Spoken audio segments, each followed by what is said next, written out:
Hello everyone, उम्मीद आप ठीक होंगे। बेटा पिछले लेक्चर में हमने डिस्कस करा था ऑक्सीकरण संख्या क्या होती है, ऑक्सीकरण संख्या के कुछ रूल्स पढ़े थे। साथ में हमने देखा था कौन सा एलिमेंट कितनी अधिकतम ऑक्सीकरण अवस्था प्रदर्शित कर सकता है। ये सारी चीजें हमने डिस्कस करी थी। कुछ यौगिकों के अंदर हमने ऑक्सीकरण संख्या भी निकाली थी।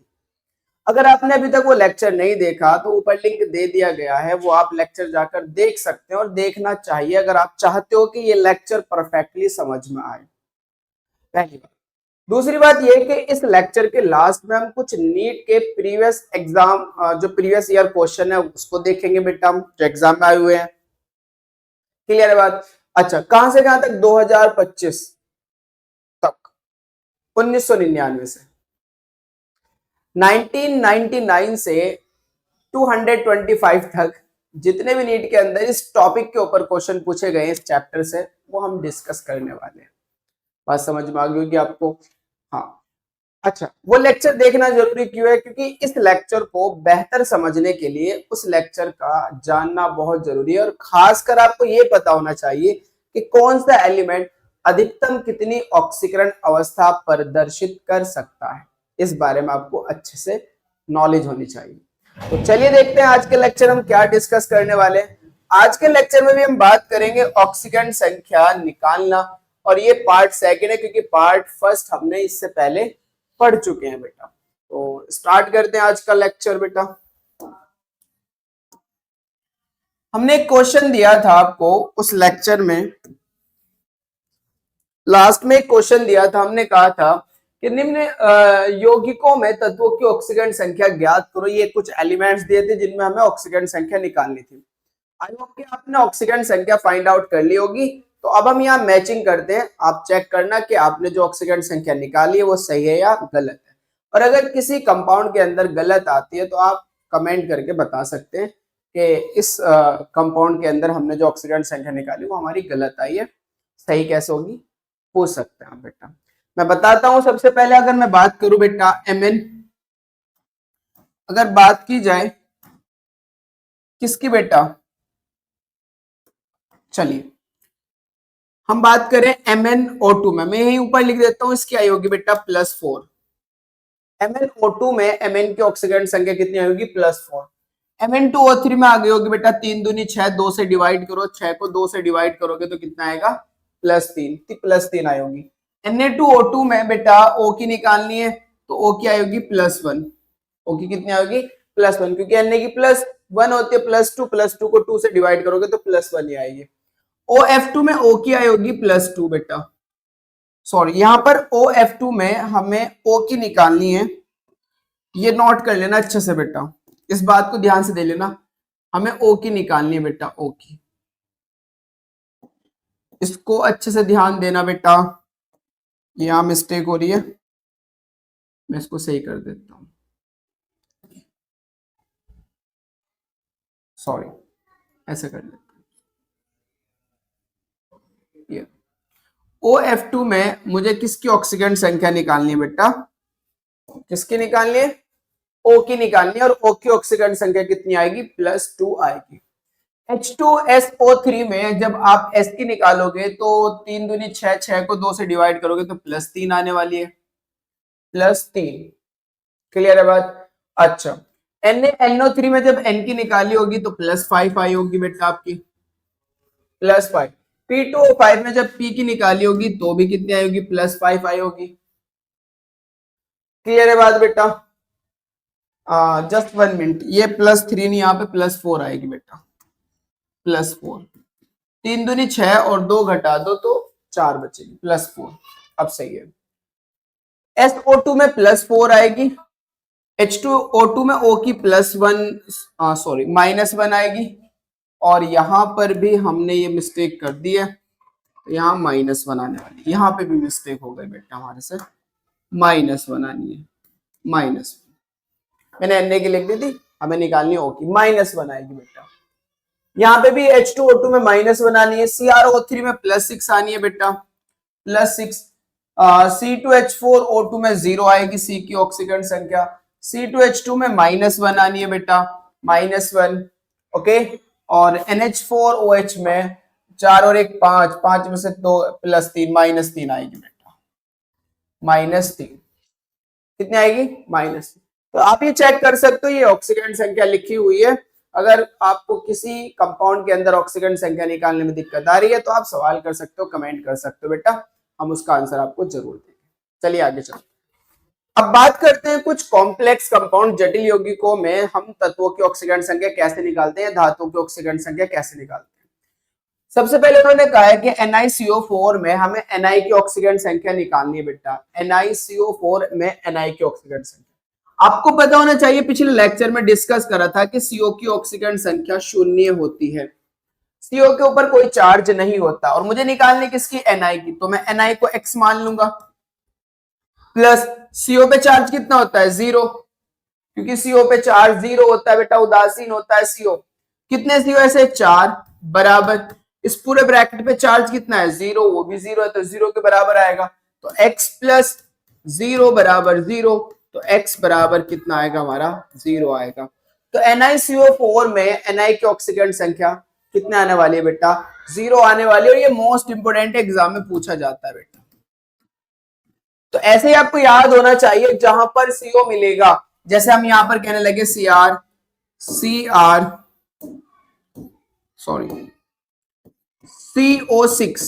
ये, और Cr की ऑक्सीडेंट संख्या पूछने लगे, तो CO का आपको पता होना चाहिए कि CO की ऑक्सीडेंट संख्या 0 होती है, तो 0 × 6, Cr को x मान लोगे, प्लस बराबर 0, तो x बराबर फाइनल कितना आ जाएगा 0 आ जाएगा। तो इस तरह के कंपाउंड में आपको पता होनी चाहिए बेटा ऑक्सीडेंट संख्या के बारे में।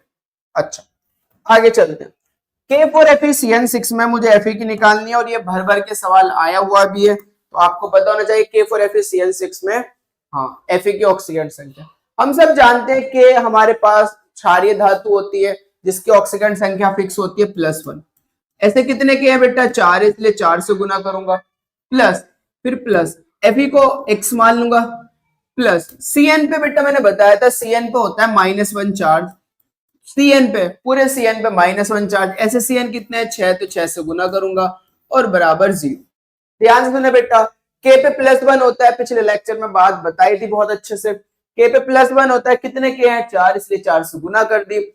Fe को क्या मान लूंगा बेटा x, क्योंकि जिसकी ऑक्सीडेंट संख्या मान निकालनी होती है उसको x मान के निकालते हैं। Cn पे -1 चार्ज होता है, ऐसे Cn कितना है 6 है, इसलिए 6 से गुना करी, पूरे ब्रैकेट पे चार्ज कितना है 0, तो 0 के बराबर है। 4 से गुना करो तो +4 प्लस x, 6 की गुना 1 में करोगे -1 में, तो -6 और माइनस और प्लस माइनस होता है, तो इसलिए -6 आएगा बराबर 0। +4 और माइनस के 6, माइनस के 2 बचेगा क्योंकि माइनस वाली वैल्यू बड़ी है, तो मैं कह सकता हूं x माइनस के 2 बराबर 0, -2 उधर जाके कैसा आ जाएगा बेटा +2, मैं कह सकता हूं x बराबर क्या मिलेगा आपको +2 मिल जाएगा। तो यहाँ पर K4FeCN6 में जो Fe की ऑक्सीडेंट संख्या वो कितनी आ गई हमारे पास +2।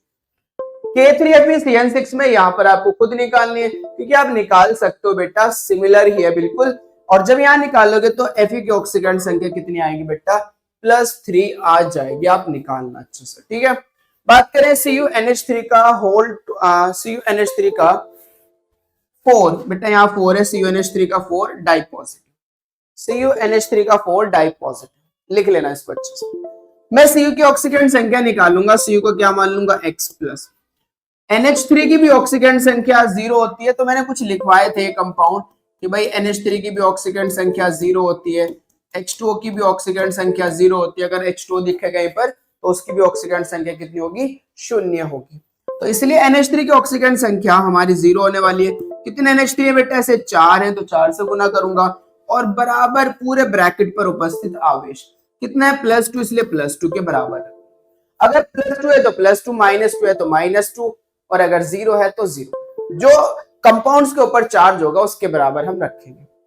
तो x 4 से गुना करोगे 0 की, तो 0 की तो किसी से भी गुना कर दो 0 हो जाता है सब, तो x + 0 बराबर +2 के, भाई x में 0 जोड़ोगे तो x ही आएगा, तो x बराबर फाइनल कितना आ जाएगा +2। क्लियर है बात बेटा, नोट की है, फिर आगे चलते हैं। अब बात करते हैं बेटा, हमारे पास CrH2O6 ट्राई पॉजिटिव में Cr की ऑक्सीडेंट संख्या, देखो फिर से वही आ गया, Cr को क्या मान लोगे x प्लस, H2O के भी पता है मैंने 0 ऑक्सीडेंट संख्या होती है, तो 0 कितने H2 ऐसे 6 है, और बराबर पूरे ब्रैकेट पे चार्ज कितना है बेटा +3। तो x + 0 बराबर +3 और x में 0 जोड़ोगे तो x ही आएगा, तो x फाइनल किसके बराबर आ जाएगा +3 के बराबर आ जाएगा। क्लियर है बात। 6 में आओ बेटा, मुझे Ag की ऑक्सीकरण संख्या निकालनी है। अब Ag को क्या मान लेंगे हम x प्लस Cn पे भी पता है मैंने -1 होता है चार्ज बेटा, कितने Cn है 2, इसलिए 2 से गुना करूंगा और बराबर पूरे ब्रैकेट पे चार्ज कितना है -1, पूरे ब्रैकेट पे चार्ज -1 था बेटा। तो x माइनस के 2, क्योंकि भाई जब 2 की गुना -1 में करोगे तो -2 और आगे कौन बैठा हुआ है प्लस, तो माइनस और प्लस माइनस ही होता है, इसलिए x - 2 बराबर -1। ये माइनस का 2 उधर जाके कैसा हो जाएगा बेटा प्लस का 2 हो जाएगा। अब +2 और -1 फाइनली कितना बचेगा +1 बचेगा। प्लस के 2 है और माइनस का 1 है, भाई 2 में से 1 गया, 1 ही तो बचेगा, वो भी प्लस का, क्योंकि प्लस की वैल्यू जाए। क्लियर है बात, आगे चलते हैं। ये कुछ इंपोर्टेंट है हमारे पास, कंपटीशन से रिलेटेड भी और बोर्ड से मतलब 11th क्लास से रिलेटेड भी इंपोर्टेंट है। CrO5 में Cr की ऑक्सीकरण संख्या बतानी है। इससे पहले आपको ये पता होना चाहिए जो Cr की ऑक्सीकरण संख्या है ना, उसकी रेंज +2 से कहां जाता है +6 में जाता है। Cr मिनिमम +2 ऑक्सीडेशन शो कर सकते और अधिकतम +6, 6 से ज्यादा नहीं कर सकते बेटा। Cr की ऑक्सीकरण संख्या +6 से ज्यादा नहीं हो सकती, है आपको पता होना चाहिए, मैंने पिछले लेक्चर में ये बात डिस्कस करी थी। अच्छा, तो चलिए देखते हैं बेटा, हम निकालते हैं Cr को, क्या मान लेंगे x। ऑक्सीजन की ऑक्सीकरण संख्या होती है -2, आप जानते हो ऑक्सीजन की ऑक्सीकरण संख्या यानी कि ऑक्सीजन के ऊपर चार्ज कितना होता है -2 होता है। अब कितना ऑक्सीजन ऐसे बेटा, ऐसे ऑक्सीजन हमारे पास 5 और बराबर इस पूरे ब्रैकेट पे चार्ज कितना है 0। इसी साल 2025 के अंदर, हालांकि मैं क्वेश्चन कराऊंगा जब टॉपिक कराएंगे उसमें, इसी साल 2025 में नीट में क्वेश्चन आया है कि ग्रुप 16 के एलिमेंट में से कौन सा एलिमेंट -2 ऑक्सीडेशन नंबर शो नहीं करता है, -2 ऑक्सीडेशन नंबर शो नहीं करता है। उसमें ऑप्शन था बेटा हमारे पास ऑक्सीजन, सल्फर, सेलेनियम, पोलोनियम, ये था बेटा। और इनमें से बताना था मुझे कि इनमें से कौन सा एलिमेंट है जो -2 ऑक्सीडेशन नंबर शो नहीं करता। तो आप सबको पता होना चाहिए ऐसा कौन सा एलिमेंट है बेटा, पोलोनियम। ऐसा क्यों होता है, सबसे पहले तो आपको पता होना चाहिए ऊपर से नीचे की ओर चलने पर विद्युत ऋणात्मकता घटती है, तो इलेक्ट्रॉन नेगेटिविटी घटेगी और इलेक्ट्रो पॉजिटिविटी बढ़ेगी। मतलब विद्युत ऋणात्मकता घटेगी, विद्युत धनात्मकता बढ़ेगी। धनात्मकता मतलब धनायन बनने की क्षमता बढ़ेगी, ऋणायन बनने की क्षमता घटेगी। तो जब मैं ऊपर से नीचे क्यों चल रहा हूं, तो ऑक्सीजन, सल्फर, सेलेरियम, टेलेरियम, पोलोनियम, और मैं जब ऊपर से नीचे की ओर चल रहा हूं तो ऋणात्मकता घट रही है, धनात्मकता बढ़ रही है। धनात्मक होने की क्षमता बढ़ रही है, और धनात्मक अगर होने की क्षमता बढ़ेगी तो इसलिए ये पोलोनियम जो है वो -2 ऑक्सीडेशन नंबर शो नहीं करेगा। ये इसलिए बता रहा हूं क्योंकि नीट 2025 का ये क्वेश्चन है, तो आपको पता होना चाहिए इसका आंसर क्या होगा। तो जो हमारे पास बेटा पोलोनियम होता है वो -2 ऑक्सीडेशन नंबर शो नहीं करता है, जबकि ऑक्सीजन तो करेगा, पिछले लेक्चर में भी लिखवा रखा है बेटा। हाँ, आप देख सकते हो। चलिए आगे चलते हैं। अब 5 की गुना आप करो बेटा -2 में, तो -10 बराबर 0, तो -10 उधर जाके कैसे हो जाएगा +10। तो Cr की ऑक्सीडेशन नंबर कितनी आएगी +10। क्या पॉसिबल है Cr की ऑक्सीजन संख्या +10? अभी बताया मैंने रेंज, +2 से कहां जा सकता है +6 में जा सकता है, +2 से +6 में। इसका मतलब Cr की ऑक्सीकरण संख्या +10 पॉसिबल नहीं है। अब अगर कुछ इस तरह के ऑक्सीकरण नंबर आ जाए जो गलत हो, जो रेंज से बाहर हो, या फिर फ्रैक्शनल हो, भिन्नात्मक हो, पॉइंटों में आ जाए, तो ऐसे यौगिकों का फिर हमें डायग्राम बनाना होता है, चित्र बनाना होता है, या संरचना बनानी होती है। तो इसकी मुझे संरचना बनानी होगी, तभी मुझे पता चलेगा एक्चुअल में इसकी ऑक्सीडेशन नंबर या मैंने कहां गलती करी उसके बारे में। Cr मेरे पास है और Cr के अराउंड जब देखा जाए तो 5 ऑक्सीजन है बेटा। Cr के अराउंड कितना ऑक्सीजन है, 5 ऑक्सीजन। आप देख सकते हो 1 2 3 4 और 1 5, ये 5 ऑक्सीजन बेटा मैंने Cr के अराउंड रखा। Cr के आउटर मोस्ट शेल में 6 इलेक्ट्रॉन होते हैं, तो 2 में यहां रखूंगा बेटा, 2, एक यहां रखा जाएगा, एक यहां रखा जाएगा, एक यहां और एक यहां। जबकि ऑक्सीजन के तो आउटर मोस्ट शेल में 6 इलेक्ट्रॉन होते हैं, और 6 इलेक्ट्रॉन होने की वजह से मैं एक इलेक्ट्रॉन यहां रखूंगा, एक यहां रखूंगा, एक यहां रखूंगा, एक यहां रखूंगा, दो यहां रख लूंगा बेटा। ध्यान से देखना स्ट्रक्चर, मैं इसको बस समझा रहा हूं, थोड़ा सा बता रहा हूं, बाकी और स्ट्रक्चर नहीं समझाऊंगा ऐसे। तो यहां देख लो बेटा अच्छे से, ताकि आपको चीजें क्लियर हो जाए। अब ये रहे, अब हर किसी को स्टेबल होना है, और स्टेबिलिटी की कंडीशन होती है ऑक्टेट रूल, आपने पढ़ा होगा, तो हर कोई अपने भारी कक्षा में 8 इलेक्ट्रॉन करना चाहेगा। हालांकि यहाँ ऑक्टेट रूल क्या होगा, लगेगा नहीं, मतलब ऑक्टेट रूल फेल हो जाएगा यहाँ पर। बट फिर भी अगर आप देखो कि ऑक्सीजन अगर अपने भारी कक्षा में 8 इलेक्ट्रॉन करना चाहे तो क्या करेगा, एक इलेक्ट्रॉन सीआर से लेगा। अच्छा ध्यान से देखना बेटा, ये जो सीआर है, ये जो सीआर है वो 5 ऑक्सीजन को इलेक्ट्रॉन ट्रांसफर करेगा, और सीआर के पास इलेक्ट्रॉन टोटल है कितने, 6। तो किसी एक को तो 2 दे देगा, बाकी 4 को एक एक इलेक्ट्रॉन देगा। इसलिए यहां पर ध्यान से देना बेटा, इसने एक इलेक्ट्रॉन दे दिया इस ओ को, एक इलेक्ट्रॉन दे दिया इस ओ को, एक इलेक्ट्रॉन दे दिया इस ओ को, एक इलेक्ट्रॉन दे दिया इस ओ को, और 2 इलेक्ट्रॉन दे दिए इस ओ को। लेकिन क्या ये ऑक्सीजन स्टेबल हो गया, क्योंकि इसने एक इलेक्ट्रॉन दिया है, 6 अपने पास थे, एक सीआर ने दे दिया, 7 हो गए। होने के लिए कितने होने चाहिए, 8। इसलिए दोनों ऑक्सीजन आपस में क्या कर लेते हैं, एक एक इलेक्ट्रॉन की शेयरिंग कर लेते हैं। तो ये दोनों इलेक्ट्रॉन आपस में क्या करेंगे, ये दोनों ऑक्सीजन परमाणु आपस में एक एक इलेक्ट्रॉन की शेयरिंग कर लेंगे, एक एक इलेक्ट्रॉन की शेयरिंग कर लेंगे, और ये स्टेबल हो जाएगा। अब ये स्टेबल होगी, ये स्ट्रक्चर है बेटा। अब यहां पर एक बात गौर करने की है, मैंने आपको बताया था रूल नंबर 3 आई थिंक, मैंने कहा था ऑक्सीजन सामान्यतः -2 ऑक्सीकरण अवस्था प्रदर्शित करता है, लेकिन प्रोक्साइड में ये -1 करेगा, जबकि सुपर ऑक्साइड में -12 करेगा। अब प्रोक्साइड में बताया था, प्रोक्साइड क्या होता है, जब दो ऑक्सीजन आपस में सिंगल बॉन्ड से जुड़ते हैं तो इस लिंक को हम प्रोक्साइड लिंक कहते हैं। इस लिंक को हम क्या बोलते हैं बेटा, प्रोक्साइड लिंक कहते हैं। तो आप देख सकते हो ये दोनों ऑक्सीजन आपस में सिंगल बॉन्ड से जुड़े हुए हैं। अब चूंकि दोनों ऑक्सीजन आपस में सिंगल बॉन्ड से जुड़ रहे हैं, तो ये लिंक हमारा कैसा लिंक है, प्रोक्साइड लिंक है। कैसे बेटा, प्रोक्साइड लिंक है। इसलिए मैं बोल सकता हूं कि इस ऑक्सीजन की ऑक्सीडेंट संख्या -1, इसकी भी -1, ये दोनों भी आपस में जुड़ रहे हैं तो इसकी भी -1 और इसकी भी -1, जबकि ये वाला ऑक्सीजन किसी भी दूसरे ऑक्सीजन से जुड़ा हुआ नहीं है, तो ये ऑक्साइड है। और अगर ये ऑक्साइड होगा तो ऑक्साइड में ऑक्सीजन की ऑक्सीडेंट संख्या -2 होगी। तो हमने यहां पर क्या गलती करी, हमने 5 के 5 ऑक्सीजन की ऑक्सीडेंट संख्या -2 रखी, जबकि 4 की -1 है और 1 की -2 है। यहां पर ये गलती करी हमने, बस इसी गलती को अब हमें सुधारना है। और सुधारना है तो चलिए देखते हैं। सीआर को हमने x मान लिया, प्लस -1 है कितने ऐसे ऑक्सीजन की बेटा, 4 ऑक्सीजन की, प्लस -2 है कितने की बेटा, 1 की, तो 1 की गुना में 1 ले लो और बराबर 0। तो x 4 की गुना -1 में करोगे तो -4, 2 की गुना 1 की गुना 2 में करोगे तो 2 ही आएगा, और 2 प्लस माइनस माइनस -2 बराबर 0, -4 और -2 -6 बराबर 0, -6 उधर जाए कैसे हो जाएगा बेटा, +6। तो देखो CrO5 में जो Cr की ऑक्सीकरण संख्या है वो कितनी आ गई हमारे पास, +6 आ गई। बात समझ में आ गई होगी आपको। तो ऐसे ही स्ट्रक्चर, ऐसे कंपाउंड में ऑक्सीकरण संख्या निकालने के लिए स्ट्रक्चर बनानी सबसे ज्यादा इंपॉर्टेंट होगी। तो स्ट्रक्चर पे फोकस करना बेटा अच्छे से। अच्छा मैं बात करूं H2S2O8 में S की।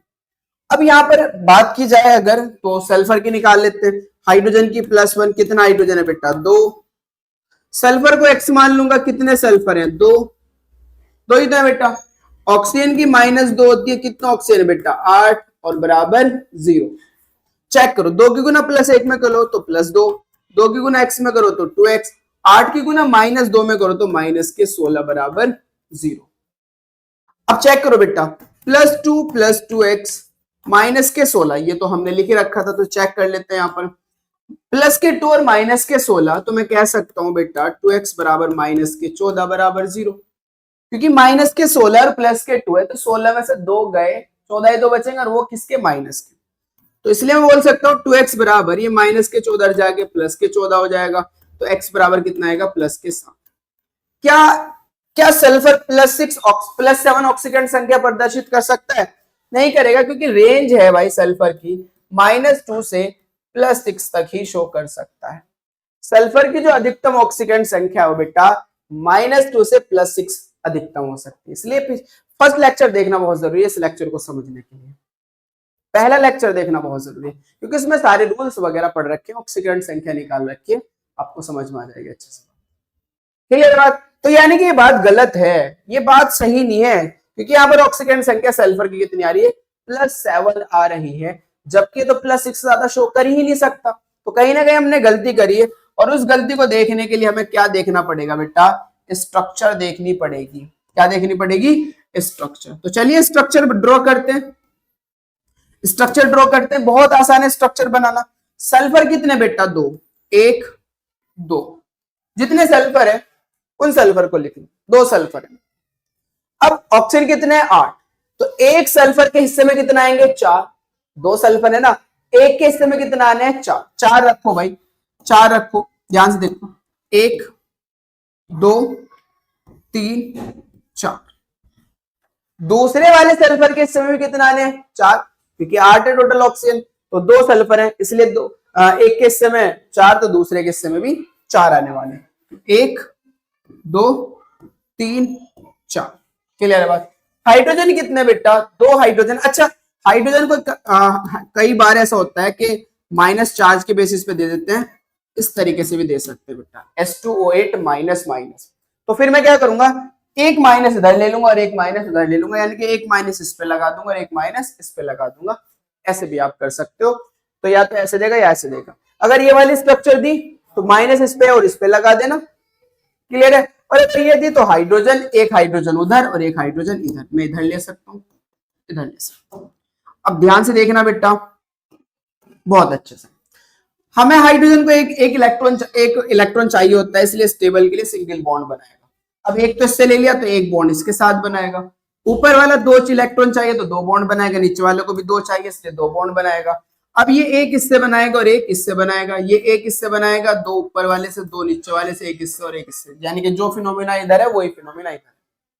यहां पर आपको साफ साफ दिख गया होगा कि यहां पर भाई मेरे पास 2 ऑक्सीजन आपस में सिंगल बॉन्ड से जुड़े हुए हैं, मतलब यहां पर प्रोक्साइड लिंक है, ये प्रोक्साइड है। और अगर प्रोक्साइड है तो प्रोक्साइड में ऑक्सीजन की ऑक्सीकरण संख्या भाई -1 होती है।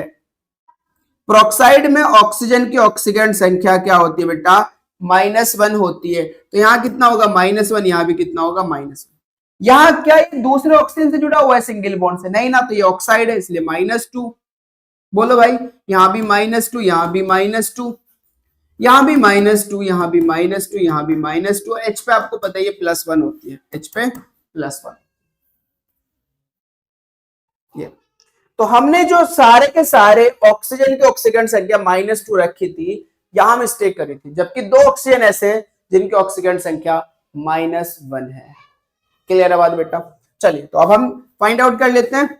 हम H को +1 × 2,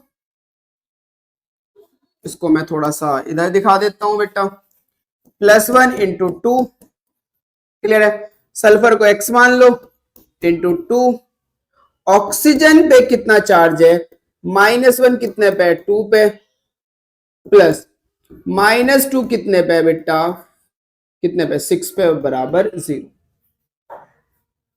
1, 2, 3, 4, 5, 6, 6 ऑक्सीजन ऐसे हैं जिन पे ऑक्सीकरण संख्या -2 है, और 2 ऑक्सीजन ऐसे हैं जिन पे ऑक्सीकरण संख्या -1 है। स्ट्रक्चर से देख सकते हो। 2 की गुना +1 में करो तो +2, 2 की गुना x में करोगे तो 2x, 2 की गुना -1 में करोगे तो -2, 6 की गुना -2 में करोगे तो -12, बराबर 0। माइनस के 2 और प्लस के 2 में खत्म, माइनस के 2 प्लस के 2 से खत्म। तो यहां बचा 2x और यहां बचा -12 बराबर 0। तो 2x ये -12 उधर जाए कैसे हो जाएगा? +12। तो x बराबर क्या आएगा? +6। आ गया नहीं आ गया? तो सल्फर की ऑक्सीकरण संख्या आप देख सकते हो कितनी आ गई है? +6 आ गई। क्लियर है बात बेटा? समझ में आ रही है? परफेक्ट। आगे चलो, अब बात करते हैं हमारे पास H2SO7, वहां पर O8 था, यहां पर O7 है। यहां पर अगर आप निकालो ऑक्सीकरण संख्या तो H पे कितना है? +1। कितने H है बेटा? 2। सल्फर पे कितना होगा बेटा? X मान लेंगे। कितने सल्फर है? 2। ऑक्सीजन पे कितना होता है? -2। कितना ऑक्सीजन है बेटा? 7 और बराबर 0। निकालते हैं ऑक्सीकरण संख्या। 2 की गुना प्लस 1 में करोगे तो +2 प्लस 2x 7 दूनी 14 बराबर 0 +2 और माइनस के 14 तो माइनस के 12 बचेगा बेटा बराबर 0 -12 उधर जाके कैसे हो जाएगा +12 तो x बराबर क्या आएगा +12/2 फाइनली x बराबर +6।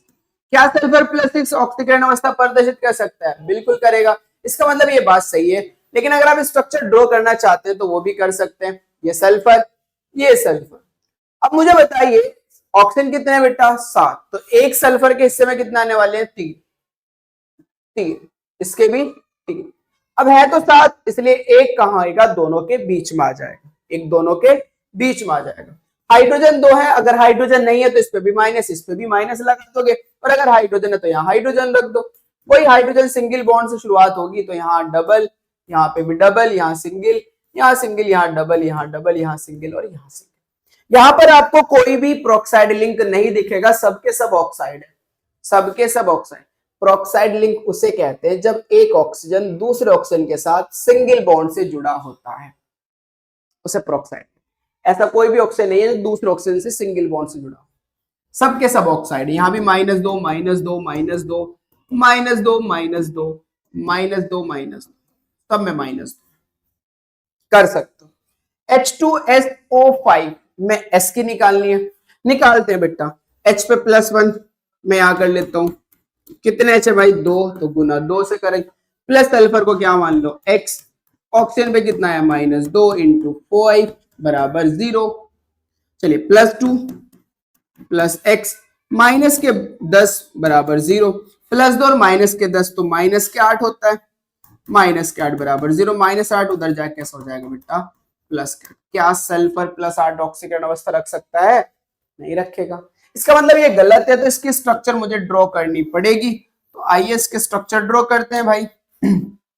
मेरे पास एक सल्फर है और उसके अराउंड ऑक्सीजन कितने हैं 5, तो पहले 4 ऑक्सीजन को अरेंज करते हैं, 1 2 3 4। अब 5वां ऑक्सीजन किसी ऑक्सीजन के बाद ही रखना पड़ेगा, तो मैंने यहां रख दिया 5 हो गए।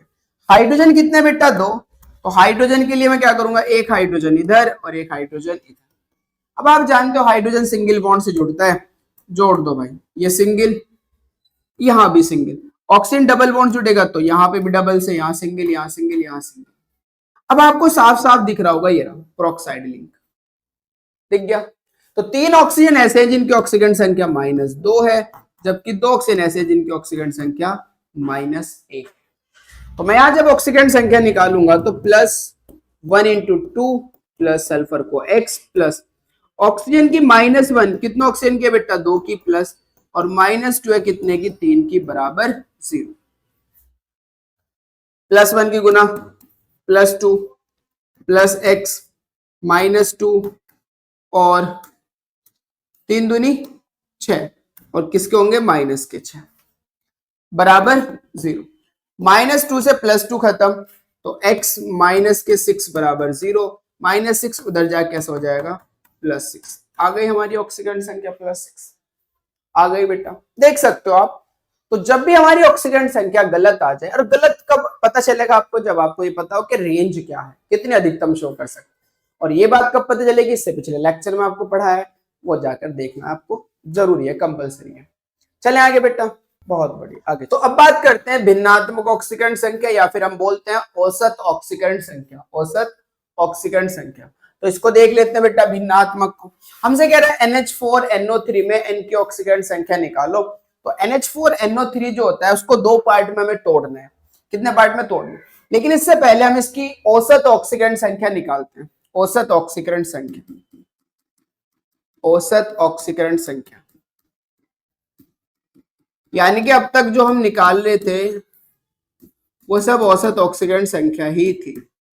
और जब मैं निकालूंगा तो मैं x मानूंगा, H पे +1 × 4, नाइट्रोजन को x मान लूंगा बेटा, प्लस ऑक्सीजन पे -2 × 3 पूरे ब्रैकेट पे 4 0, तो x -+4 प्लस x माइनस के 6 बराबर 0, प्लस x और प्लस x 2x हो जाएगा, +4 और माइनस के 6 माइनस के 2 हो जाएगा बराबर 0। +4 माइनस के 6 माइनस के 2 ही होता है बेटा, तो 2x बराबर ये -2 उधर जाए कैसे हो जाएगा +2, तो x बराबर क्या आएगा +1। बोलो बात समझ में आई? ये औसत ऑक्सीकरण संख्या है। ये क्या है? औसत ऑक्सीकरण संख्या। क्लियर है बात? अब अगर मैं इसकी ऑक्सीकरण संख्या के बारे में बात करूं, आगे चलते हैं, तो हम यहां बोल सकते हैं बेटा, इसको हम सेपरेट करेंगे तो NH4NO3 टूट जाता है क्योंकि आयनिक कंपाउंड है NH4 प्लस में और NO3 माइनस। तो यहां पर N की ऑक्सीकरण संख्या, यहां पर N की ऑक्सीकरण संख्या NH4 के अकॉर्डिंग निकालेंगे और यहां पर NO3 माइनस के अकॉर्डिंग निकालेंगे। तो हम यहां निकाल रहे हैं बेटा NH4 प्लस, N को क्या मान लूंगा? X मान लूंगा। N को X मान लिया प्लस, H पे +1 चार्ज होता है, कितना H है बेटा? 4 बराबर पूरे ब्रैकेट पे चार्ज कितना है? +1, तो +1 के बराबर X 4 ही कम 4 प्लस 4 बराबर +1, तो +4 उधर जाए कैसे हो जाएगा? -4, तो +1 और -4, तो फाइनली कितना बचेगा? -3। यहां पर अगर मैं बेटा NO3 माइनस में N की निकालूं तो N को X मान लूंगा मैं, N को X मान लेंगे आप, और प्लस ऑक्सीजन पे कितना चार्ज होता है? -2 इंटू 3 -1, क्योंकि पूरे ब्रैकेट पे चार्ज -1 है बेटा, तो X 3 की गुना -2 में करोगे -6 बराबर -1, -6 उधर जाए कैसे हो जाएगा? +6 -1, +6 -1, तो +6 में से 1 गया तो कितना बचेगा? +5। तो ऐसे निकाल सकते हो, ऐसे निकाल सकते हो। मैंने औसत भी बता दी कि औसत ऑक्सीकरण संख्या हमारी क्या आने वाली है? औसत ऑक्सीकरण संख्या इसकी +1 है। जबकि अगर मैं बात करूं कि यहाँ पर NH4 NO3 में ऑक्सीकरण संख्या क्या क्या शो करेगा, तो ये वाला नाइट्रोजन -3 शो करेगा और ये वाला नाइट्रोजन +5 शो करेगा। तो आप ऐसे बता सकते हो। क्वेश्चन पूछेगा NH4 NO3 में ऑक्सीकरण संख्या बताओ, +5 -3 -3 +5 +1 +5 +1 -3, इस तरीके से। तो आपको ऑक्सीकरण संख्या कहा, अगर वो कहता औसत ऑक्सीकरण संख्या तब अलग बात हो जाती है। तो आपको पता होना चाहिए बेटा किस तरीके से पूछ सकते हैं। ऐसे कार्बन सब ऑक्साइड में यानी कि C3O2 में हमें बतानी है ऑक्सीकरण संख्या, वो भी कार्बन की। अब निकालते हैं हम कार्बन की ऑक्सीकरण संख्या, तो कार्बन को X मान लूंगा, कितने कार्बन है? 3, तो 3 से गुना, प्लस ऑक्सीजन पे कितना चार्ज होता है? -2 इंटू 2 बराबर 0, 3 की गुना X में करो तो 3x, 3 की गुना -2 में करो तो -4 बराबर 0, तो 3x -4 उधर जाके कैसा आ जाएगा? +4 राइट। तो x कितना आएगा बेटा? +4/3। ये आ गया हमारे पास कार्बन की ऑक्सीकरण संख्या। लेकिन कौन से? औसत ऑक्सीकरण संख्या। भिन्नात्मक है ना, पॉइंटों मारी है। हाँ, अब चूंकि अगर पॉइंटों मारी है तो जो चार्ज का ट्रांसफर है वो तो फ्रैक्शनल नहीं हो सकता, इसलिए हमारे पास इसके स्ट्रक्चर बनाने की जरूरत है। स्ट्रक्चर ड्रॉ करते हैं। कार्बन 3 है बेटा, कार्बन 3 है, तो मैं यहाँ कार्बन 3 लेता हूं, 1 2 और 1 3। ऑक्सीजन कितने? 2, तो 1 ऑक्सीजन इधर 1 ऑक्सीजन इधर।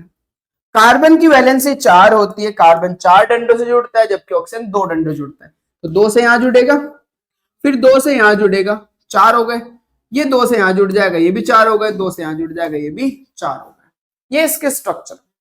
अब आपको पता होना चाहिए, मैंने लिखवाया था पिछले लेक्चर में विद्युत ऋणात्मकता का कॉन्सेप्ट। ऑक्सीजन की विद्युत ऋणात्मकता बहुत ज्यादा होती है, कार्बन से इसलिए इलेक्ट्रॉन खींचेगा, कितने खींचेगा? 2 इलेक्ट्रॉन, तो इस पर आएगा 2 माइनस, इसके कारण इस पर आया 2 प्लस, क्योंकि अगर इस पे 2 माइनस आ रहा है तो इस पे क्या आने वाला है? 2 प्लस आने वाला है। बहुत अच्छे। इसकी बात करते हैं तो दोनों ही कार्बन के बीच गिरा हुआ है, तो ना ये इलेक्ट्रॉन को खींच पाएगा ना ये इलेक्ट्रॉन को खींच पाएगा, इसलिए इस पे चार्ज कितना आने वाला है? 0, क्योंकि इस वाले कार्बन पे ना इसके कारण कोई चार्ज आएगा ना इसके कारण कोई चार्ज आएगा, क्योंकि दोनों की ही विद्युत ऋणात्मकता सेम है। ऐसे समझो ये Cl है और ये Cl है, भाई दोनों में से बताओ साझे इलेक्ट्रॉन कौन खींचेगा? ना वो वाला Cl खींचेगा ना ये वाला Cl खींचेगा, क्योंकि दोनों की ही विद्युत ऋणात्मकता सेम है, इसलिए इस पे भी 0 चार्ज आएगा, इस पे भी 0 चार्ज आएगा। इस बारे में मैंने पिछले लेक्चर में बता दिया था बेटा, तो आप देख सकते हो। खैर, तो यहाँ पे भी 0 आया बेटा। चलिए यहाँ पर अगर हम बात करें तो ये इलेक्ट्रॉन को खींचेगा, तो इस पे -2, इस पे +2, तो 3 कार्बन है, 3 कार्बन में से 2 कार्बन की ऑक्सीकरण संख्या +2 आ रही है, जबकि एक कार्बन की ऑक्सीकरण संख्या 0 आ रही है। दो की +2 और एक की, हाँ अगर मैं कहूं ये C1 कार्बन, ये C2 कार्बन, ये C3 कार्बन, तो C1 तथा C3 कार्बन की ऑक्सीकरण संख्या वो कितनी है बेटा, +2, जबकि C2 कार्बन की ऑक्सीकरण संख्या वो कितनी है, 0। तो इस तरीके से आप स्ट्रक्चर ड्रॉ करके बता सकते हो कि किस यौगिक में जो परमाणु है उसकी ऑक्सीकरण संख्या क्या होगी। जैसे अगर मेरे पास C3O2 है तो इसकी औसत ऑक्सीकरण संख्या तो ये हो गई, लेकिन अगर कार्बन की ऑक्सीकरण संख्या की बात करो, वो तीनों कार्बन की बात कर रहा हूं, तो एक की +1, दूसरे की 0, तीसरे की एक की +2, दूसरे की 0, तीसरे की भी +2 होगी, तीसरे की भी क्या होगी, +2 होगी। तो एक कार्बन की होने वाली है 0 और दो कार्बन की क्या होगी, +2 होगी। आप स्ट्रक्चर से देख सकते हैं। क्लियर है बात? तो स्ट्रक्चर ड्रॉ करना आना बहुत बहुत जरूरी है आपसे। और जिनकी मैं बात कर रहा हूं, चूंकि एनसीईआरटी के अंदर भी और डिक्टो क्वेश्चन आते हैं, इसलिए कम से कम इनका तो आपको पता ही हो। आगे चलते हैं बेटा। Br3O8 ट्राइब्रोमो ऑक्टा ऑक्साइड, ये नाम बोल सकते हो या फिर आप बोल सकते हो ट्राइब्रोमो ऑक्टोसाइड। क्लियर है बात? और ये 2019 के नीट का क्वेश्चन भी है, इसके स्ट्रक्चर ही पूछी थी, इसके स्ट्रक्चर के बताओ इसके स्ट्रक्चर कैसे होगी। लेकिन हम यहाँ बात करने वाले ऑक्सीडेंट संख्या की, तो निकालते हैं भाई। Br को हम x मान लेंगे, कितने Br है, 3 प्लस ऑक्सीजन पे -2 इंटू 8 बराबर 0। तो 3x माइनस के 16 बराबर 0, तो 3x माइनस के 16 इधर जाके कैसे हो जाएगा, प्लस के 16, तो x बराबर आएगा +16/3। भिन्नात्मक है, पॉइंट टू माई की वैल्यू, तो x की वैल्यू आएगी +16/3। अब मुझे इसके बारे में रियल में पता चलेगा इसके स्ट्रक्चर बना के। तो Br कितने बेटा, 3 Br बनाते हैं, 1 2 3, 8 ऑक्सीजन है। कितना ऑक्सीजन है, 8। 3 इसके हिस्से में आएंगे, 3 इसके हिस्से में आएंगे, कितना होगा बेटा, 6। 2 इसके हिस्से में आएंगे, बीच वाले के हिस्से में कितना आने वाले, 2।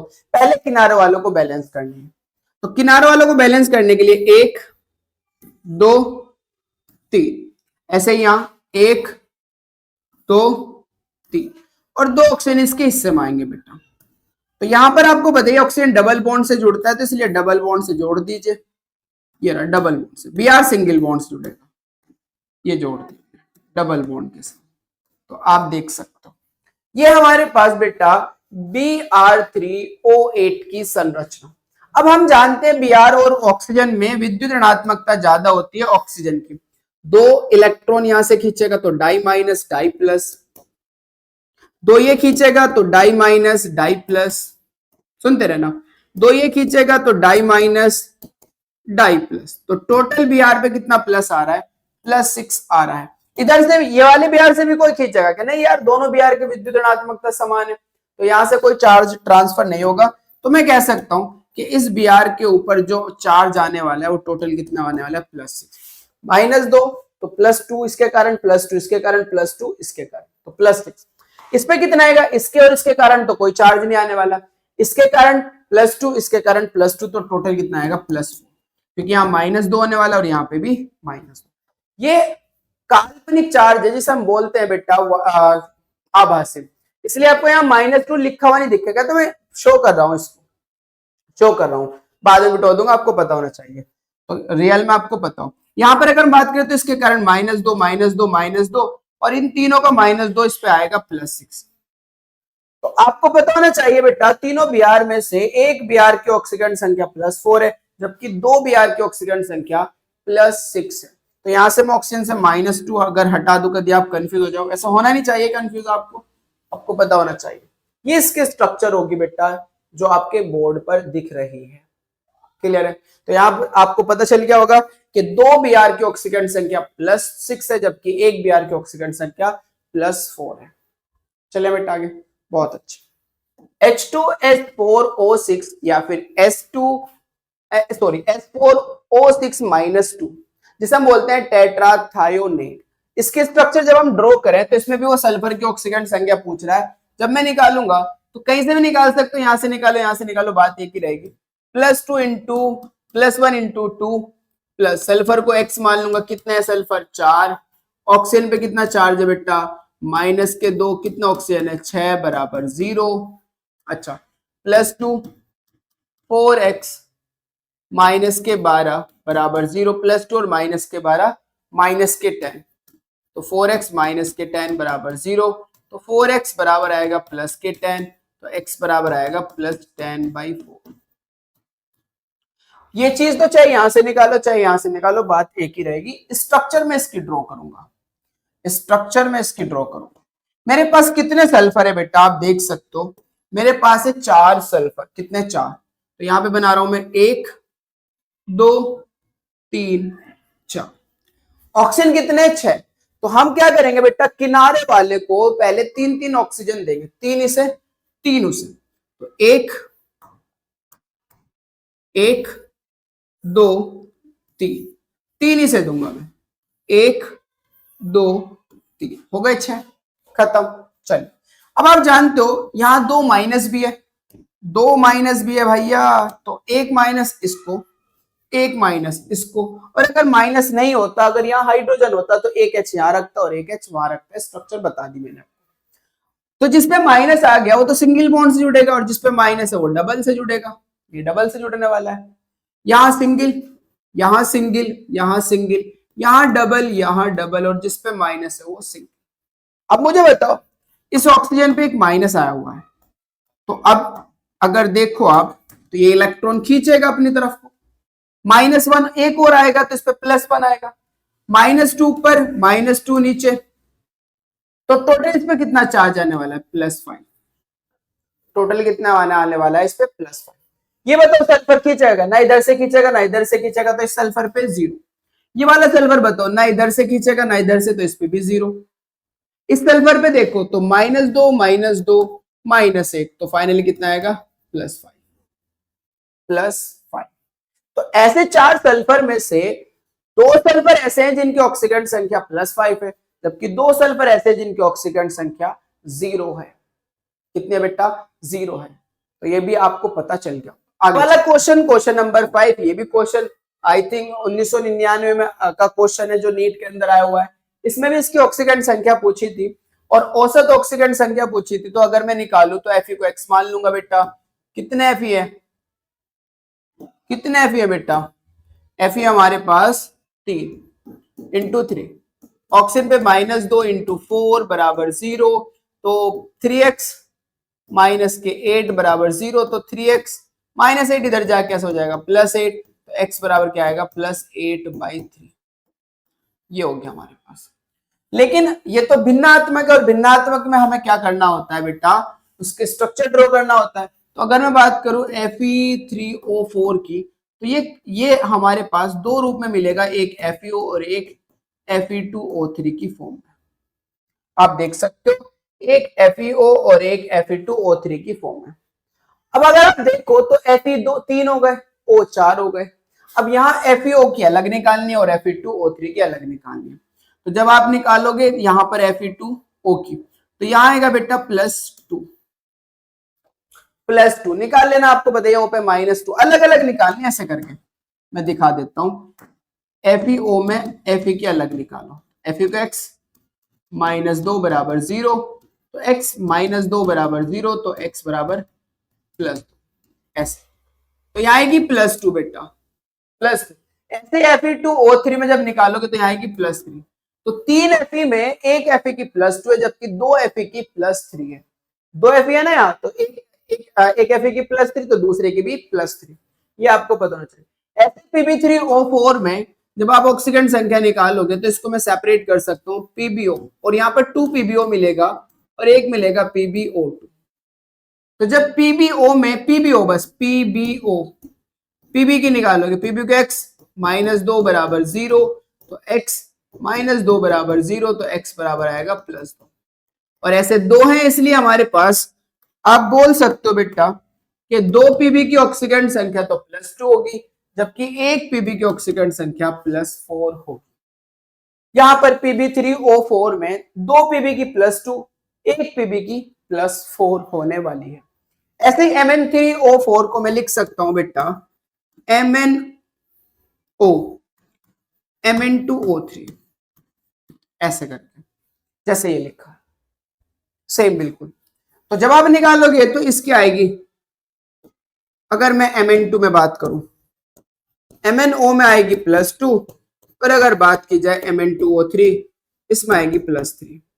तो अगर आप देखोगे बेटा तो एक Mn की ऑक्सीकरण संख्या +2 जबकि 2 Mn की ऑक्सीकरण संख्या +3 आने वाली है। आप निकाल सकते हो बेटा। चले आगे, बहुत बढ़िया। अब बात कर रहे हैं हम स्टॉक संकेतन का उपयोग करते हुए निम्नलिखित यौगिकों को निरूपित कीजिए। स्टॉक एक जर्मन साइंटिस्ट है जिन्होंने धातुओं की ऑक्सीकरण संख्या को रोमन अंक में प्रदर्शित किया था। धातुओं की ऑक्सीकरण संख्या को रोमन अंक में प्रदर्शित किया था। जैसे हम प्रत्येक यौगिक में धातु की ऑक्सीकरण संख्या इस प्रकार निकालेंगे। मेरे पास यहाँ पर है HAuCl4, और इसमें जब मैं Au की ऑक्सीकरण संख्या निकालूंगा तो Au की ऑक्सीकरण संख्या कितनी आने वाली है? Au की ऑक्सीकरण संख्या वो आएगी +3। निकाल सकते हो भाई, +3। क्यों? क्योंकि Cl पे -1 होता है ना, 4 -4 हाइड्रोजन पे +1 तो +1, -4 -3 उधर जाके +3 आ जाएंगे। अच्छा, ऐसे ही मेरे पास है Tl2O। जब यहां पर आप Tl की ऑक्सीकरण संख्या निकालोगे वो आएगी बेटा +1, क्योंकि एक पे -2 होता है, -2 उधर जाके +2 को 2 से डिवाइड करोगे तो +1 आ जाएगा। ऐसे आप हर मेटल की ऑक्सीकरण संख्या निकालोगे। FeO में जो Fe की ऑक्सीकरण संख्या अभी हमने देखी थी बेटा वो +2 आएगी। ऐसे Fe2O3 में Fe की ऑक्सीकरण संख्या बेटा वो आएगी +3, और मेरे पास CuI में जो Cu की ऑक्सीकरण संख्या है वो आने वाली है बेटा CuI में +1, क्योंकि I की -1 होती है बेटा। CuO में जो हमारे पास Cu की ऑक्सीकरण संख्या है वो आने वाली है बेटा +2। दो रह गए हमारे पास, एक MnO। तो MnO में जो Mn की ऑक्सीकरण संख्या है वो आने वाली है बेटा हमारे पास +2, और MnO2 में दिख रहा है बेटा, MnO2 दिख रहा है। MnO2 में जो Mn की ऑक्सीकरण संख्या है वो आएगी हमारे पास +4। कितनी आएगी? +4। तो हर मेटल की आपको ऑक्सीकरण संख्या पता हो, बस उस ऑक्सीकरण संख्या को उसके सिंबल में ब्रैकेट में लगा के रोमन अंक में लिख दो। जैसे मैं बताता हूं बेटा इसको, जैसे मैं बता देता हूं इसको। आंसर तो हमने ले लिया ना, इससे तो इसे कट कर देना आंसर। तो स्टॉक संकेतन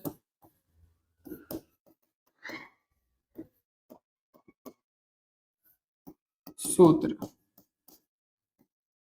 अब मैं यहां लिखने वाला हूं HAu, कितनी आई इसकी? थर्ड, तो ब्रैकेट में थर्ड लिखूंगा और Cl, बस ऐसे शो करनी है। ये स्टोकन सूत्र हो जाएगा। Tl2O कितनी आई इसकी बेटा? 1 आई, तो रोमन अंक में फर्स्ट ये हो गया। ऐसे ही आप FeO सॉरी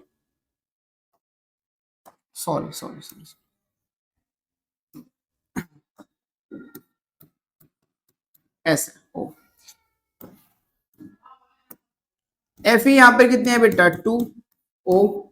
ऐसे आप ले सकते हो बेटा Fe2 कितनी है इसकी? Third, O3।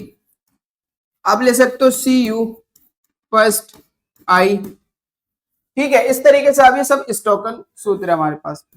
Cu second O, Mn second O, Mn fourth O2। इस तरीके से आप इनके स्टोकन सूत्र बना सकते हो, स्टॉक सूत्र बना सकते हो। चलिए बेटा आगे, बहुत अच्छा। तो ये सारे जो आपने अभी तक पढ़े हैं बेटा स्टॉक संकेतन, वो आपको अच्छे समझ में आ गए होंगे। बहुत आसान सी बातें हैं। जो भी धातु होती है उसकी ऑक्सीकरण संख्या निकालो, उस धातु के आगे रोमन अंक में लिख दो, वो इसका स्टॉक संकेत हो जाएगा। अब हम बात करने वाले नीट प्रीवियस ईयर क्वेश्चन की। पिछले साल जो क्वेश्चंस पूछे गए नीट के अंदर इस टॉपिक से, जो हमने पढ़ा है ऑक्सीकरण संख्या, उसके आधार पर, तो वो क्वेश्चंस हमने लिए हैं, उसको देखते हैं। सबसे पहले देखते हैं बेटा उसने क्या कहा। 2025 का क्वेश्चन है, नीट 2025। क्या कह रहा है, कंसिडर द फॉलोइंग कंपाउंड्स, हमें निम्नलिखित कंपाउंड्स दिए गए हैं, उनको देखना है बेटा। ये KO2 H2O2 H2SO4। अब वो कह रहा है the oxidation state, sorry, the oxidation state, the oxidation state underline, जो हमने अंडरलाइन कर रखी है, ये जो लाइन अंडरलाइन कर रखी है, इनकी ऑक्सीडेशन स्टेट बतानी है बस। तो चलिए देखते हैं बेटा, K2, K की तो फिक्स है भाई, K2O में K की फिक्स होती है हमेशा +1। K की ऑक्सीकरण संख्या कितनी आती है बेटा, +1। H2O2 में जब O की निकालोगे तो आएगी -1। H2SO4 में जब S की निकालोगे तो कितनी आएगी, +6। निकालना सिखा रखा है भाई, इसी लेक्चर में सब कुछ बता दिया। ठीक है, तो हमारा आंसर क्या होने वाला है, +1 -1 और +6, +1 -1 और +6। सी आंसर हो जाएगा बेटा इसका। कौन सा आंसर हो जाएगा, सी। आप निकाल सकते हो इनकी ऑक्सीडेंट संख्या, और आंसर क्या आने वाला है हमारा, सी। चलते हैं आगे। क्वेश्चन नंबर 2 देखो बेटा, क्या कहता है, the oxidation state not shown, show नहीं करता, Mn इन गिवन रिएक्शन। ये जो रिएक्शन दे रखी है हमें बतानी है, इन ऑक्सीडेशन नंबर में से कौन सी ऑक्सीडेशन नंबर शो नहीं करेगा Mn। तो पहले मुझे Mn की ऑक्सीडेंट संख्या निकालनी पड़ेगी, जो रिएक्शन दे रखी है उसमें बेटा।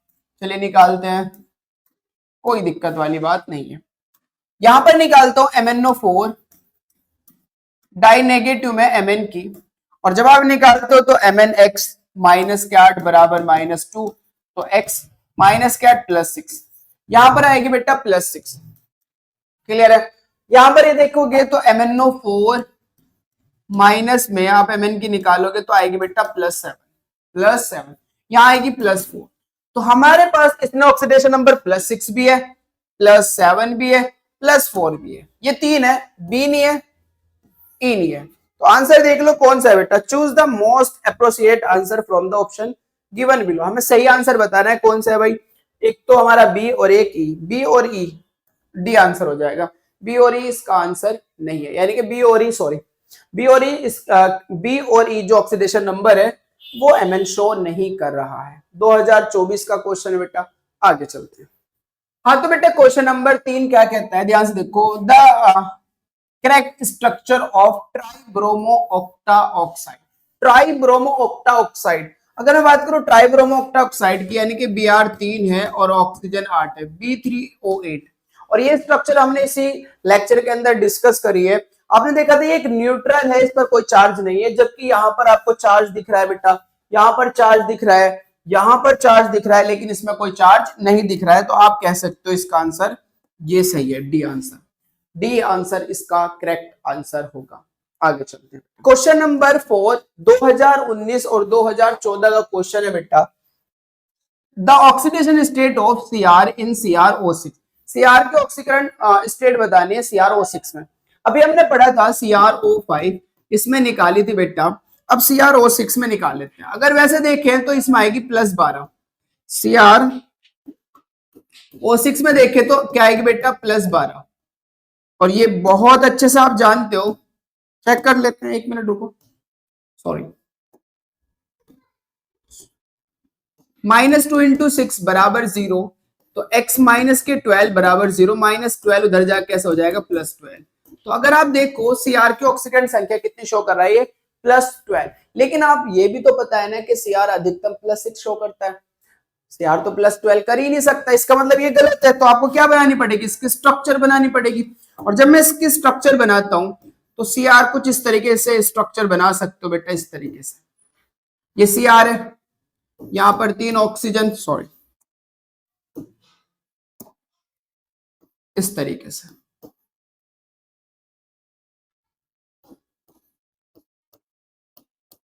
इस तरीके से बेटा हमारे पास स्ट्रक्चर ड्रॉ करेंगे, और 3 ऑक्सीजन आपस में इस तरीके से बाउंडेड होंगे, इस तरीके से बाउंडेड होंगे। यहां पर भी इस तरीके से हम बाउंडेड दिखाते हैं ये। अब यहां पर आप देख रहे होंगे प्रोक्साइड लिंक है, प्रोक्साइड लिंक है, ये भी दोनों ऑक्सीजन आपस में जुड़े हुए सिंगल बॉन्ड से, ये भी सिंगल बॉन्ड से, ये भी सिंगल बॉन्ड से, ये भी सिंगल बॉन्ड से, ये भी और ये भी, सारे के सारे बेटा कैसे लिंक है, प्रोक्साइड लिंक, आपको दिख रहा होगा। तो मैं कह सकता हूं बेटा Cr को मैंने x मान लिया, सॉरी हमारा Cr है, सॉरी,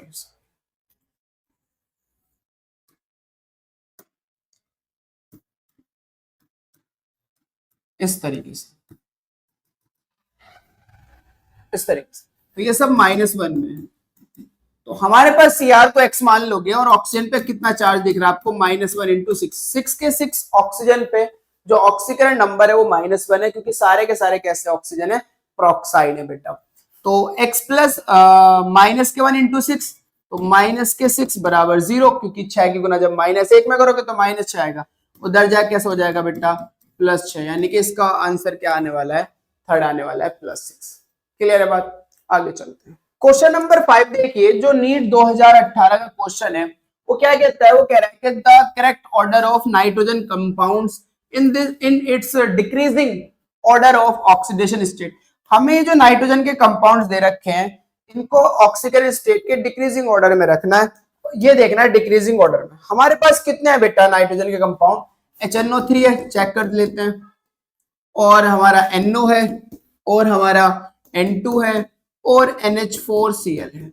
सब में ऑक्सीकरण नंबर निकाल लो, और जब आप ऑक्सीकरण संख्या निकालोगे तो देखना बहुत अच्छे से, यहाँ +5 आएगी, यहाँ +2 आएगी, यहाँ 0 आएगी, और यहाँ हमारे पास मिलेगी -3। हमें ऑक्सीकरण संख्या का डिक्रीजिंग ऑर्डर रखना है। डिक्रीजिंग का मतलब पहले सबसे ज्यादा, फिर उससे कम, फिर उससे कम। तो सबसे ज्यादा तो HNO3 की है, यानी कि HNO3 पहला आएगा। उससे कम किसकी है बेटा, उससे कम NO की है, NO आएगा। उससे कम किसकी है, N2 की है, और उससे कम किसकी है, NH4Cl। मतलब ये डिक्रीजिंग ऑर्डर है, यही है डिक्रीजिंग ऑर्डर। तो ये देख लीजिए कहा HNO3 NO N2 NH4Cl, मतलब पहला ही आंसर है इसका, पहला ही आंसर है इसका बेटा, देख सकते हो। यहां पर अगर आप देखोगे HNO3 NO, ठीक है, N2 आना था, NH4Cl दे दिया, मतलब ये गलत हो गया। यहाँ पर HNO3 ये भी गलत, HNO3 तो है लेकिन यहाँ कौन आना था, NO आना था, NO बाद में दे दिया, ये भी गलत। बिल्कुल सही है, करेक्ट। चले आगे बेटा, बहुत अच्छा। क्वेश्चन नंबर 6 नीट 2012 का क्वेश्चन है, और ये क्वेश्चन क्या कहता है, in which of the following compounds nitrogen exhibit highest oxidation state. इनमें से बताना है कि नाइट्रोजन किस में अधिकतम ऑक्सीकरण अवस्था प्रदर्शित कर रहा है। तो एक है मेरे पास N2H4, जब आप निकालोगे N की तो 2N बराबर होगा +4 बराबर 0, तो 2x +4 सॉरी -4 तो x आएगा बेटा -2। इसमें तो -2 में, अच्छा अगर NH3 में देखें बेटा, आप NH3 में देखें तो x + K3 बराबर 0, तो x -K3। इसमें -3 में, और N3H में अगर आप देखो N3H बेटा, N की निकालो तो 3x + 1 बराबर 0, तो 3x बराबर होगा -1 के, तो x बराबर होगा -1/3। ये 1/3 है बेटा, इसमें 1/3 है, 1/3। NH2OH में अगर आप देखो, मैं ये निकाल देता हूं NH2OH, तो x + 2 -2 + 1 बराबर 0, +2 से -2 खत्म, तो x -1। तो आपको बताना है किस में ऑक्सीडेशन स्टेट हाईएस्ट सबसे ज्यादा है। इसमें -2, इसमें -3, इसमें -K, 1/3, इसमें -K1। आप बता सकते हो माइनस की वैल्यू जितनी बड़ी होती है वो उतनी छोटी होती है, और जितनी छोटी होगी उतनी बड़ी होगी। मतलब समझो ये 0, ये -1, ये -2, ये -3, ये -4, तो जैसे नीचे जा रहा हूं वैल्यू घटती जा रही है। मतलब 0 बड़ी है -1 से, -1 बड़ी है -2 से। तो इसमें बताओ मुझे सबसे बड़ी वैल्यू कौन सी है, आपको साफ साफ दिखेगा सबसे बड़ी वैल्यू ये, क्योंकि ये -2, ये -3, ये -1/3। 1/3 का मतलब है बेटा जब आप डिवाइड करोगे तो 0.33 आएगा -K। समझ पा रहे हो, ये -1, तो ये -1 से भी छोटी वैल्यू होगी, सॉरी -1 से भी बड़ी वैल्यू होगी, क्योंकि -1 तो छोटी हो जाएगी ना। कहाँ आने वाला है 0.33 -K, कहीं यहीं को होगा 0.33, बड़ी वैल्यू। तो यानी कि किसमें मिली हमको, N3H में। तो तीसरा आंसर होगा इसका, N3H में नाइट्रोजन जो है वो अधिकतम ऑक्सीकरण अवस्था प्रदर्शित करे। बात समझ में आ गई होगी, आगे चलते हैं। क्वेश्चन नंबर 7 क्या कह रहा है, क्वेश्चन नंबर 7 2009 का है। क्या कह रहा है, ऑक्सीडेशन नंबर्स ऑफ पी की ऑक्सीडेशन नंबर बताना है, PO4 ट्राई नेगेटिव में, S का बताना है, SO4 डाई नेगेटिव में, Cr का बताना है, Cr2O7 डाई नेगेटिव में। तो PO4 जब ट्राई नेगेटिव में ऑक्सीकरण संख्या बताऊंगा तो आएगी +5, निकाल लेना बेटा। SO4 डाई नेगेटिव में जब मैं ऑक्सीकरण संख्या बताऊंगा तो आएगी +6 और Cr2O7 डाई नेगेटिव में जब मैं ऑक्सीकरण संख्या बताऊंगा तो ये भी कितनी आएगी +6। तो आप बता सकते हो भाई +5 +6 +6 +5 +6 +6 5, इसमें +5 +6 +6, तो आंसर क्या हो गया हमारा 4 हो गया, +5 +6 +6। कर सकते हो बेटा। आगे चलो क्वेश्चन नंबर 8 जो नीट 1999 का है और क्या कह रहा है, oxidation state of Fe in Fe3O4। Fe3O4 में Fe की ऑक्सीकरण संख्या बतानी है और फ्रैक्शनली दे रखी है, तो आप बता सकते हो बेटा कि Fe का x मान लोगे इंटू 3 प्लस Fe पे O पे माइनस के 2 इंटू 4 बराबर 0, तो 3x माइनस के 8 बराबर 0, तो 3x माइनस के 8 उधर जाके प्लस का 8, तो x बराबर क्या आएगा +8/3। तो चेक कर लो +8/3 कहाँ है, ये आंसर है +8/3। कर सकते हो बेटा आप अच्छे से। तो बेटा पढ़ते रहिए, ऑल द वेरी बेस्ट।